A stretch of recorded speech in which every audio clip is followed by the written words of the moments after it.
தேனி மாவட்டம் கும்பகரை அருவியில் வெள்ளப்பெருக்கு காரணமாக சுற்றுலா பயணிகளுக்கு தடை விதிக்கப்பட்டுள்ளது. கூடுதல் விவரங்களை செய்தியாளர் சதீஷ்குமாரிடம் கேட்கலாம். சதீஷ்குமார், எத்தனை நாட்களுக்கு இந்த தடை விதிக்கப்பட்டிருக்கிறது? விவரங்கள் என்ன?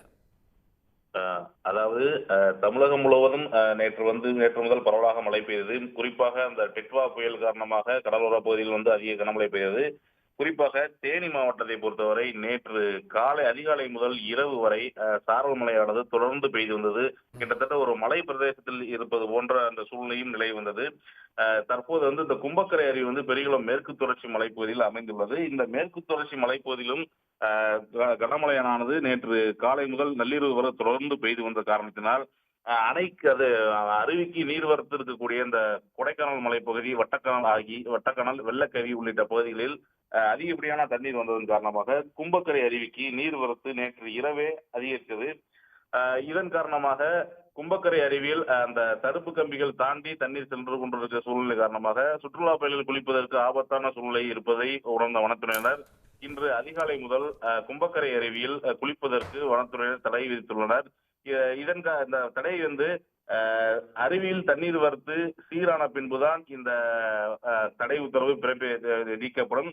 தற்போது மேற்கு தொடர்ச்சி மலையில் கூடுதல் மழை பெய்து வருவதால் அருவிக்கு இன்று பிற்பகலுக்கு பிறகு அதிகப்படியான தண்ணீர் வருவதற்கு வாய்ப்பு இருப்பதாக வனத்துறையினர் தெரிவித்துள்ளனர்.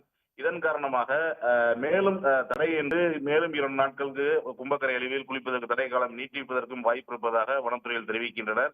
மேலும் அந்த அருவிக்கு வரக்கூடிய நீர்வரத்து குறைந்து மழை பொழிவு குறைந்தால் மட்டுமே தான் அந்த நீர்வரத்து சீராக இருக்கும்.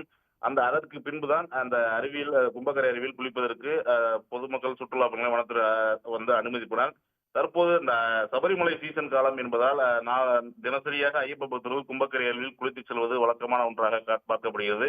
தற்போது இந்த அருவியில் குளிப்பதற்கு தடை விதித்ததன் காரணமாக சபரிமலை செய்யக்கூடிய செல்லக்கூடிய ஐயப்ப பக்தர்களும் அருவியில் குளிக்க முடியாத நிலை ஏற்பட்டுள்ளது. மழை பொழிவு குறைந்து அருவியில் நீர்வரத்து குறைந்தால் மட்டுமே அடுத்தபடியாக சுற்றுலா பயணிகளை வனத்துறையினர் குளிக்க அனுமதிப்பவர் என்பது குறிப்பிடத்தக்கது. மேலதிக விவரங்களுக்கு நன்றி சதீஷ்குமார்.